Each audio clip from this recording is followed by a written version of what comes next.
مولاي صل وسلم دائما أبدا على حبيبك خير الخلق كلهم. هو الحبيب الذي ترجى شفاعته لكل هول من الأهوال مقتحم. يا رب بالمصطفى بلغ مقاصدنا واغفر لنا ما مضى يا واسع الكرم. Assalamualaikum warahmatullahi wabarakatuh. Bismillahirrahmanirrahim.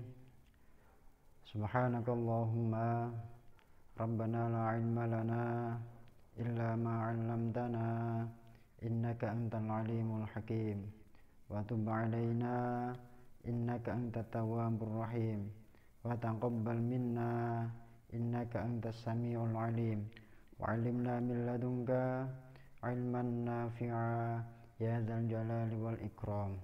Allahumma iftah lana hikmataka wa anshur 'alaina rahmataka ya dzal jalali wal ikram. Lahumul Fatihah.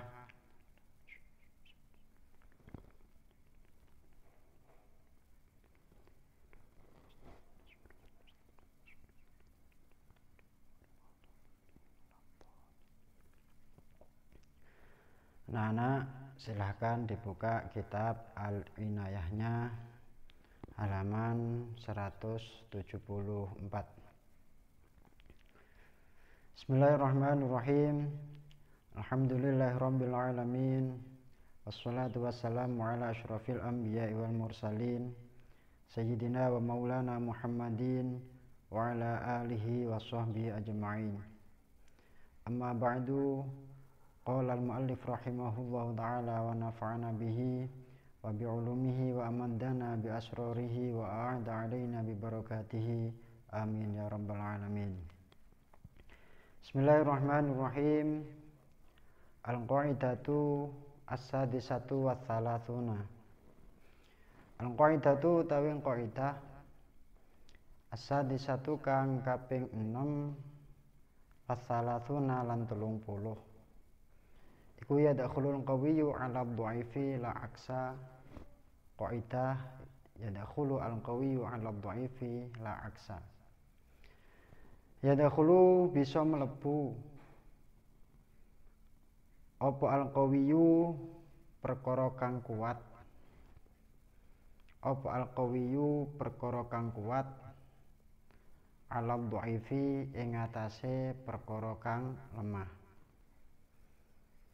Ala dhaifi ing atase perkara kang lemah, kang apes. La aksa ora kena diwalik iku maujud. Ora kena diwalik iku maujud.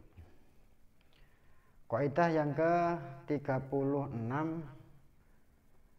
yaitu perkara yang kuat bisa masuk pada perkara yang lemah, tapi tidak sebaliknya. Wa yadkhulul qawi 'ala dha'ifin qad qalu wala aksa fa haqiq ma warad. Wa yadkhululan mlebu apa al-qawiyyu apa al-qawi perkara kang kuat 'ala dhaifi ing atase perkara kang apes, kang lemah. Qad qalu teman-teman dawuh sapa ulama. Teman-teman dawuh sapa ulama. Wala aksalan ora kena diwalik iku maujud. Ora kena diwalik iku maujud. Fahakik mongko nyatakno sapa sira Fahakik mongko nyatakno sapa sira ma ing perkara warot kang tumeka apa ma.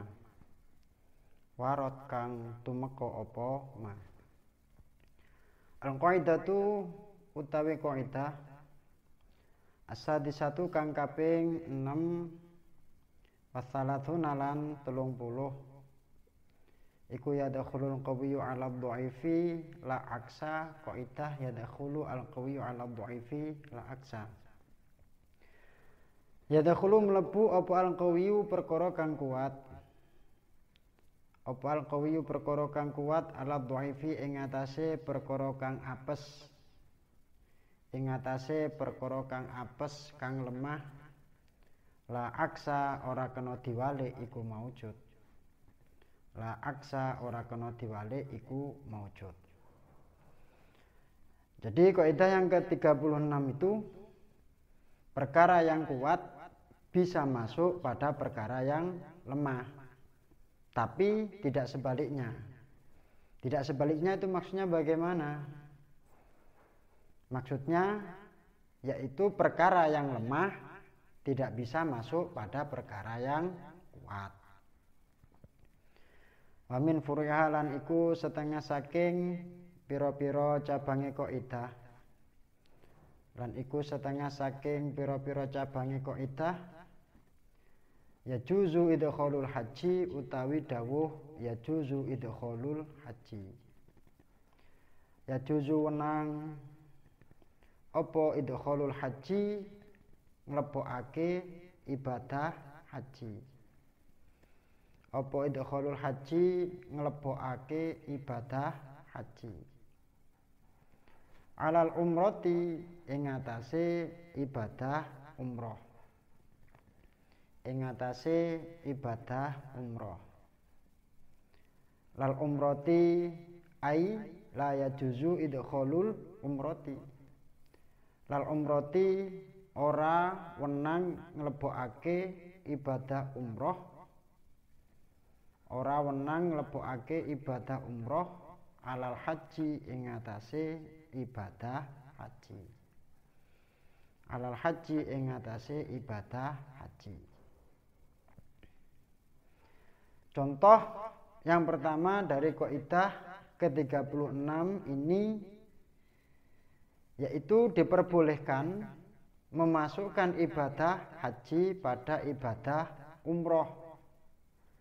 Tapi tidak diperbolehkan memasukkan ibadah umroh pada ibadah haji. Maksudnya bagaimana? Maksudnya misalnya jika ada seseorang melakukan ibadah umroh. Jadi pada waktu ihram dia hanya niat untuk melakukan ibadah umroh. Kemudian sebelum dia melakukan rangkaian ibadah umroh yang lain, maka dia memasukkan ibadah haji. Hal itu diperbolehkan. Hal itu diperbolehkan dan ini dinamakan haji qiron. Jadi dalam pelaksanaan ibadah haji itu bisa dilaksanakan dengan 3 cara. Yang pertama haji ifrad, yang kedua haji tamattu, yang ketiga haji qiron. Haji ifrad itu bi ayyahujja tsumma tamiro. Jadi seseorang melakukan ibadah haji lalu melakukan umroh, berarti hajinya dinamakan haji ifrad. Yang kedua dengan cara haji tamattu bi ayya'tamira tsumma yahujja. Orang tersebut melakukan ibadah umroh terlebih dahulu baru melaksanakan ibadah haji, maka ini dinamakan haji tamattu. Dan yang ketiga haji qiron bi ayyuhrima bihima. Jadi orang itu melakukan ihram dengan niat melaksanakan ibadah haji dan umroh secara bersamaan. Nah, haji ini namanya haji qiron. Nah, pada contoh yang pertama itu, orang tersebut pada awalnya hanya niat melaksanakan ihram umroh, bukan niat ihram untuk melaksanakan ibadah haji.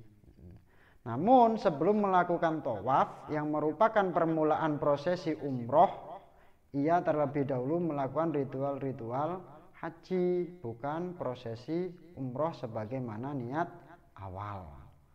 Maka pekerjaan ini hukumnya sah atau boleh. Itu loh. Akan tetapi jika dibalik, orang tersebut ihram untuk melakukan ibadah haji, lalu dia memasukkan ritual ibadah umroh, hal ini tidak diperbolehkan. Itu loh. Jadi contoh yang pertama ini, memasukkan ibadah haji kepada ibadah umroh itu diperbolehkan. Kenapa? Karena ibadah haji itu lebih kuat daripada ibadah umroh. Tapi kalau sebaliknya, memasukkan ibadah umroh pada ibadah haji itu tidak diperbolehkan. Kenapa? Karena ibadah umroh ini lemah, ibadah haji itu kuat. Nah, perkara yang lemah tidak bisa masuk pada perkara yang kuat. Haji itu lebih kuat daripada ibadah umroh karena beberapa hal. Yang pertama, karena dalam ibadah haji itu ada yang namanya wukuf. Umroh tidak ada. Dalam ibadah haji ada namanya melempar jumroh. Umroh tidak ada. Dalam ibadah haji ada yang namanya mabit. Umroh tidak ada. Nah, karena beberapa hal inilah, maka ibadah haji dinyatakan lebih kuat daripada ibadah umroh. Oleh karena itu, memasukkan ibadah haji pada ibadah umroh itu diperbolehkan. Tapi memasukkan ibadah umroh pada ibadah haji itu tidak diperbolehkan. Nomor 2, lawati'a lamun wati sapa man. Lawati'a lamun wati sapa man amatan ing amat.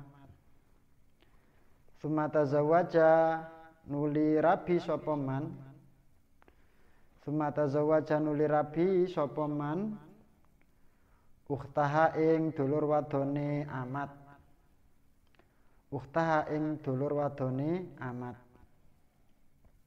Ya sabata mongko tetep apa nikahuha nikahe ukhtaha. Apa nikahuha nikahe ukhtaha. Faharumat nuli haram sapa al amatu amat. Sapa al amatu amat. Li anal wat akrono sak temene wati bifiroshin nikahi kelawan lemek nikah. Bifiroshin nikahi kelawan lemek nikah iku aqwa luweh kuat. Iku aqwa luweh kuat min milkil yamini tinimbang milkul yamin. Min milkil yamini tinimbang milkul yamin. Contoh yang kedua, jika ada seseorang mempunyai amat dan dia telah menjima amat tersebut. Nah, setelah amat itu dijima, ki bahasane rodok vulgar, biar kalian tidak ngantuk ya.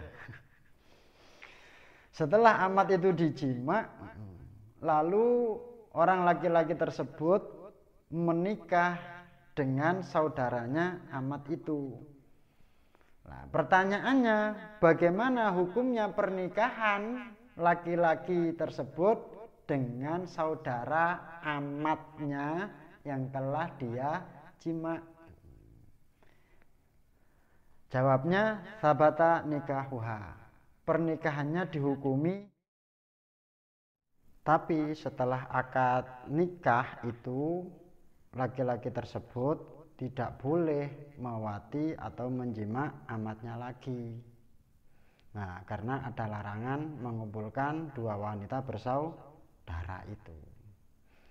Dan alasan kenapa kok pernikahan antara laki-laki tersebut dengan saudara amat itu hukumnya sah, ini li'annal wat'a bi firasyin nikahi aqwa min milkil yamin. Karena menjima dengan cara atau ya dengan cara akad nikah itu lebih utama, lebih kuat daripada dengan cara mempunyai budak. Jadi yang memperbolehkan seseorang menjima wanita itu dua cara ini. Satu, nikah. Yang kedua, milkul yamin, yaitu wanita itu menjadi budaknya itu. Nah, antara nikah sama milkul yamin ini lebih kuat nikah. Kenapa kok lebih kuat nikah? Karena pada pernikahan itu ada yang namanya tolak, dihar, ilak, yang mana ini tidak ada dalam milkul yamin. Oleh karena itu, pada contoh yang nomor 2 ini pernikahannya dihukumi sah karena nikah itu lebih kuat daripada milkul yamin. Yang nomor 3, lau taqaddama lamun disi'i. Lau taqaddama lamun disi'i opo an nikahu nikah. Haruma mongko haram alaihi ngatasi wong, alaihi ngatasi wong opo alwat uwati bil milki kelawan milkul yamin, bil milki kelawan milkul yamin. Di anau krono sak temene alwat bil milki iku ataful firasyaini luweh apese lemek loro. Luweh apese lemek loro. Nah, seandainya dalam kasus nomor 2 itu dibalik. Dibalik bagaimana? Seseorang menikahi seorang wanita. Setelah akad nikah, kemudian laki-laki tersebut membeli amat, yang mana amat itu adalah saudara dari wanita yang dinikahi atau saudara dari istrinya itu. Boleh enggak laki-laki tersebut menjima amat yang masih saudaranya istrinya itu? Jawabnya haruma, tidak diperbolehkan. Kenapa? Alasannya karena mewati dengan cara memiliki sebagai seorang amat atau milkul yamin, mewati dengan cara milkul yamin itu dihukumi lemah, maka tidak bisa masuk pada perkara yang kuat, yaitu akad nikah. Al-qaidatu tawi qaidah as-sabi'atu kang kaping 7 wasalasuna lan 30 iku yuktafaru di sepuro fil wasaili ing dalem pira-pira lantaran, fil wasaili ing dalem pira-pira lantaran. Apa ma perkara la yuktafaru kang ora di ngapura, apa ma layu tafarukan ora di ngapura apa ma fil maqasidi ing dalem pira-pira perkara kang disejo, fil maqasidi ing dalem pira-pira perkara kang disejo.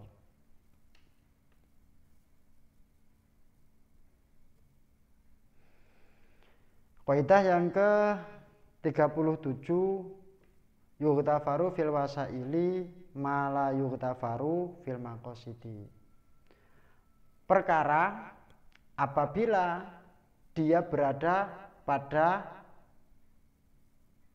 lantaran, berarti bukan tujuan, hanya sebagai sarana, maka perkara tersebut ditolerir, diampuni, ditolerir.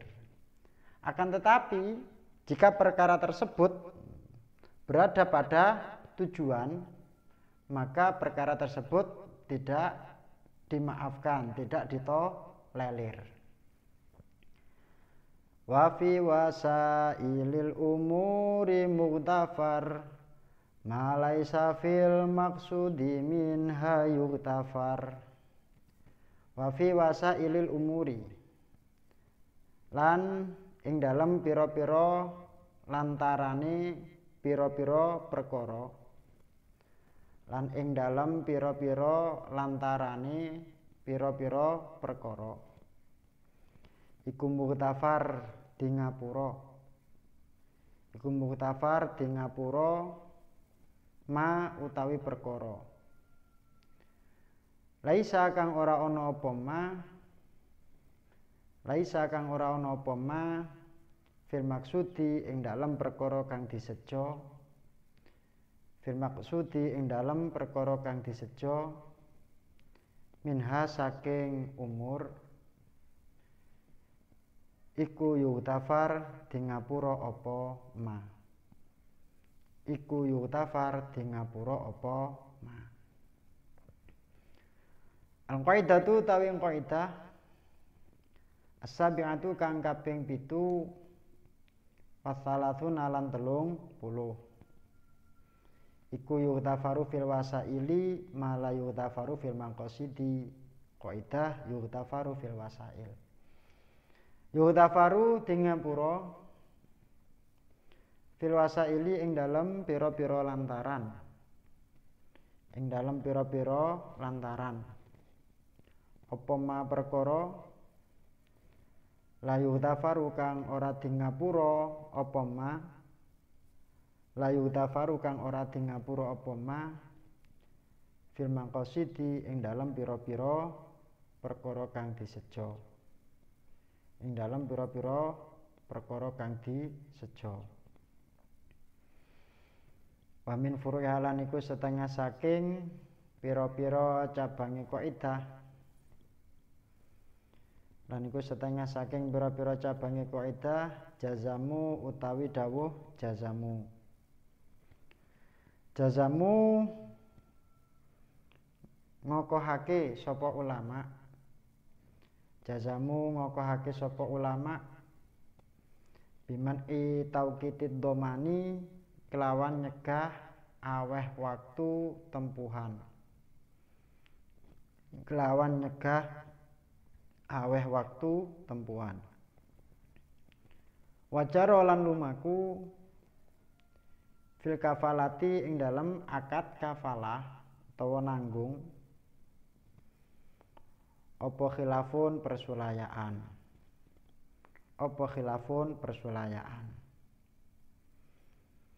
Li annad domana krana sak temene doman utawa akad doman tempuan iku iltizamun nyanggupi, iku iltizamun nyanggupi lil maksudi maring perkara kang disejo, maring perkara kang disejo. Wa huwa utawi al maksud, wa huwa utawi al maksud iku al malu bondo, iku al malu bondo. Wal kafalatu utawi akad kafalah iku iltizamun nyanggupi lil wasilati maring lantaran, lil wasilati maring lantaran. Nah, kaidah yang ke-37 yughtafaru fil wasail ma la yughtafaru fil maqasid. Sesuatu apabila dia berada pada perantara maka ditolerir, Tapi jika dia berada pada tujuan maka tidak ditolerir.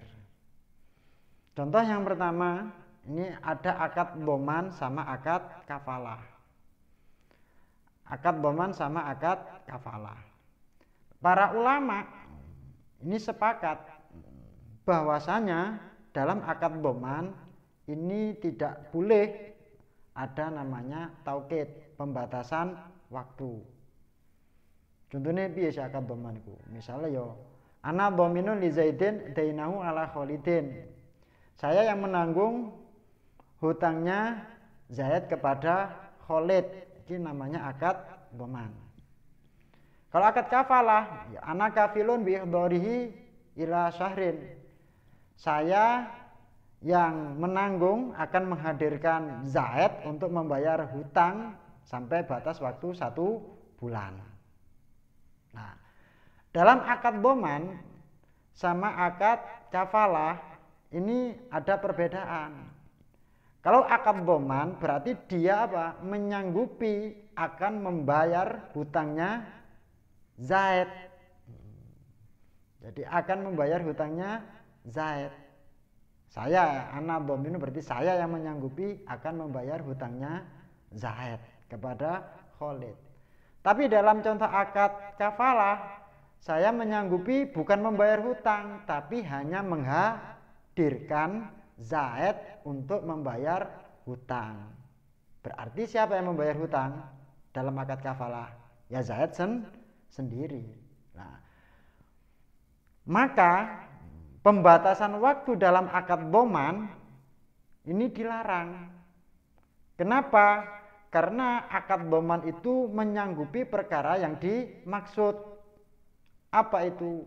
Ya hutang itu almal. Nah, hutangnya itu harta benda yang berupa uang itu hutang. Tapi dalam akad kafalah pembatasan waktu itu diperbolehkan. Kenapa? Karena akad kafalah itu hanya sebagai wasilah. Jadi dhaman itu dalam akad hutang, dhaman itu berarti ya dia itu sebagai apa? Sebagai maksud apa? Ya pokoknya nanti kalau Zaid gak bayar, saya yang membayar. Berarti tujuannya apa? Ya membayar hutang. Ini makosid. Tapi kalau akad kafalah ini tidak membayar hutangnya Zaid, tapi orang tersebut hanya menghadirkan Zaid untuk membayar hutang. Lah, menghadirkan ini loh namanya wasail, namanya perantara, hanya wasilah saja.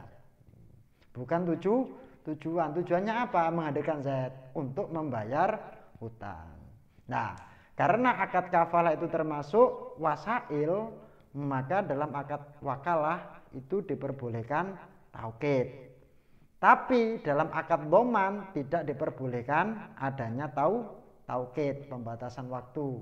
Kenapa? Karena akad dhaman itu termasuk makosid. 2.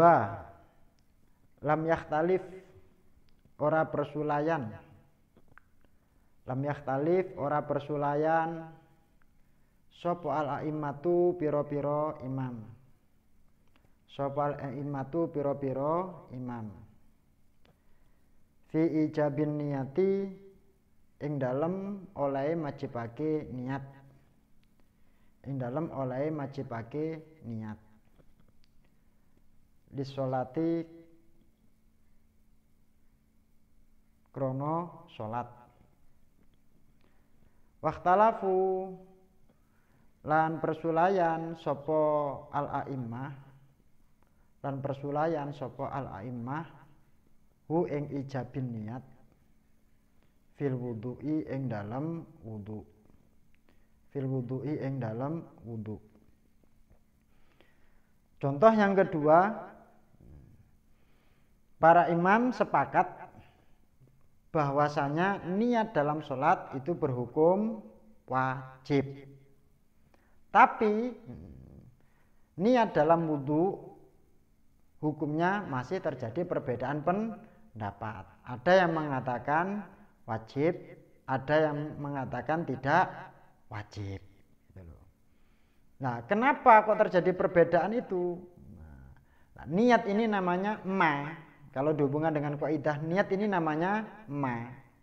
Nah, niat ketika berada pada wasilah, pada wudhu, wudhu ini namanya wasail, wasilah.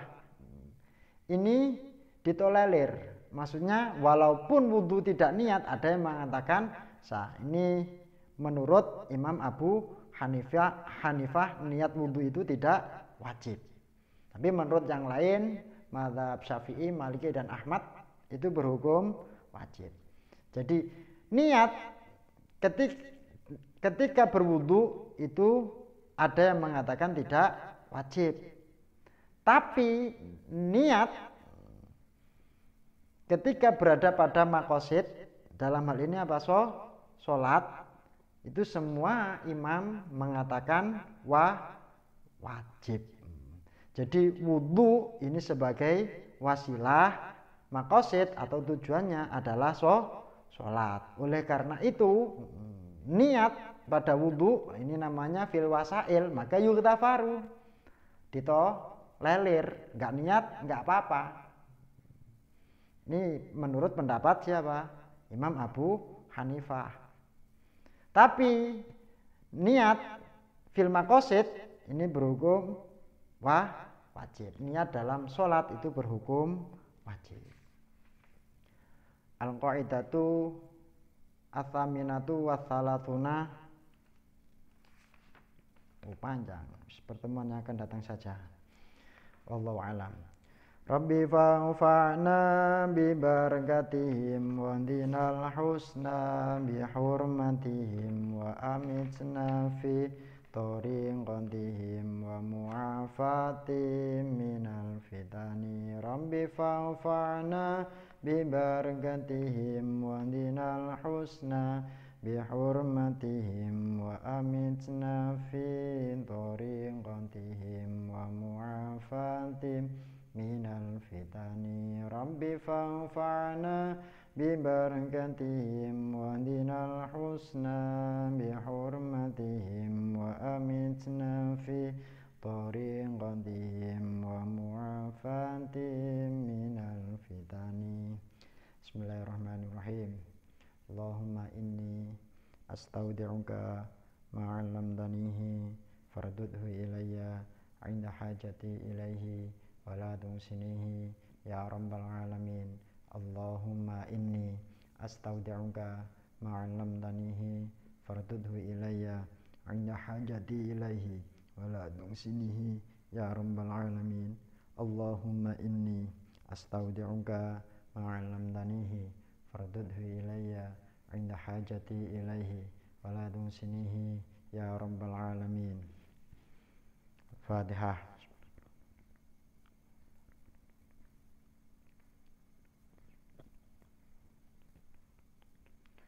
Assalamualaikum warahmatullahi wabarakatuh.